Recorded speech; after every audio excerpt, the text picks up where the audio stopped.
New York theater star is probably waiting just behind the curtain. And I even had a man look at me and say, as one former rapper to another, you need to come to my show. Their pitch, as they should. And now New Yorkers need not worry about how much money's in their pocket on whether or not they can actually attend that show. Because what this provides the opportunity to New Yorkers for is the chance to fall in love with their city all over again. And I am so thankful to this festival. I am thankful to our partners in government. I'm thankful to our Assembly member, Rodneysh Bashad-Hermelin. And I'm thankful because what today shows is just one step we are making to make this a city that everyone can afford not only to live in, but also to enjoy. And the affordability agenda cannot simply extend to the largest issues in our lives. It has to be the focus of all of our efforts in each and every moment of the day that we call New York City our home. From the buses you ride, to the theater, to the show itself, this is an agenda that has to give New Yorkers back the city that they love, the city that they deserve. Thank you so much.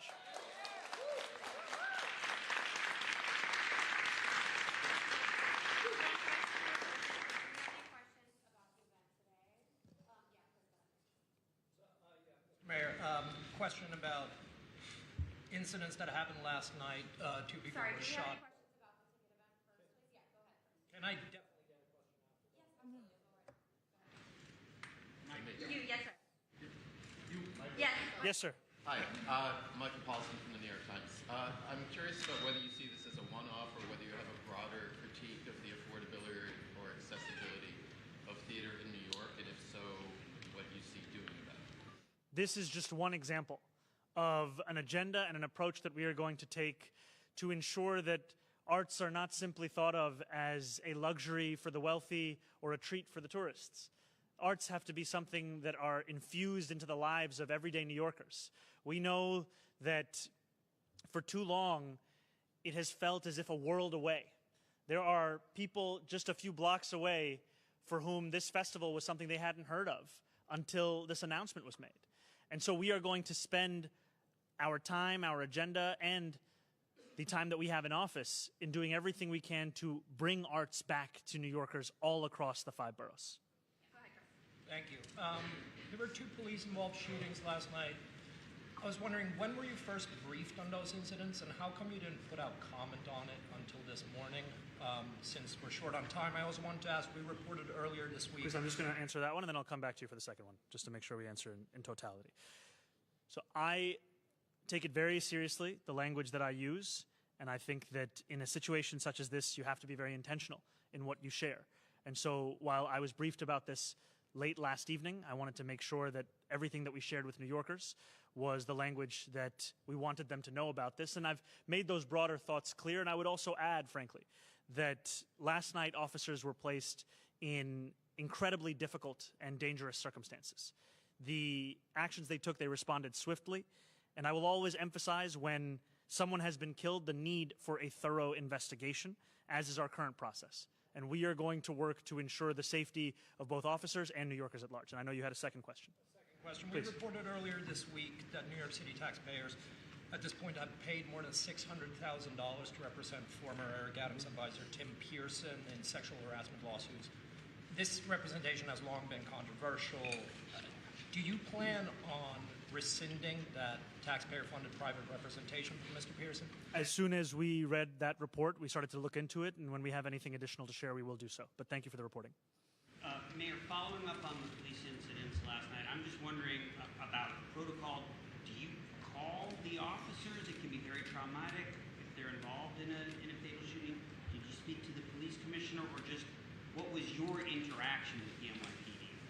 My interaction continues to be that of which it is on a daily basis, which is a constant interaction with the NYPD and with the police commissioner as well. And I am deeply appreciative not only of her work, but of their work. And what we need to see now is both a recognition of just how difficult and dangerous that situation was, and the investigation that we always know comes as a result of it. Just as a quick follow-up, because these seem to be mental health-related incidents, does it give you any pause about your intention to form a separate department, Department of Community Safety, to handle mental health incidents? We continue to need an answer to the more than 200,000 mental health calls that the NYPD responds to and receives on an annual basis. And I do continue to believe in the importance of having a mental health unit dedicated specifically to the mental health crisis. And I also recognize the difficulty that last night's situation presented for those officers, and they're acting swiftly to respond to it. Yes, and to follow up on that, how you obviously have public safety experts on your transition team. How are they recommending how a community safety response would be to an incident at Methodist?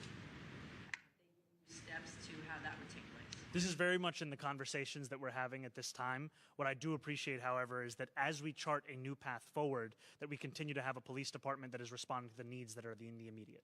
But would necessarily a team have been discharged to Methodist Hospital in the case last night? So those are hypotheticals that we will not engage in at this time. What I will tell you is that I'm appreciative of the work that the NYPD continues to do in responding to public safety needs. Thank you. Hi, Sam from the city. How's it going? Hi, Sam. How's it going? Good. I have a question for my colleague, Greg Smith. He reported on your DOI commissioner attending her resignation. He'd like to know why you accepted her resignation. You know, she has been unwavering in her fight against corruption, and I thank her for her service. She made the decision to offer that, and we will leave the answer as to why she did so to her. You accepted. Can you say why? We are putting together an administration that is dedicated to building a new era in our city, and so we are continuing to make decisions on retention and recruitment. We appreciate her service. Yeah, we'll have time for one more. Miles, go ahead. I just wondered, I'm sorry to go back to the NYPD question. You were sort of here and speaking to us.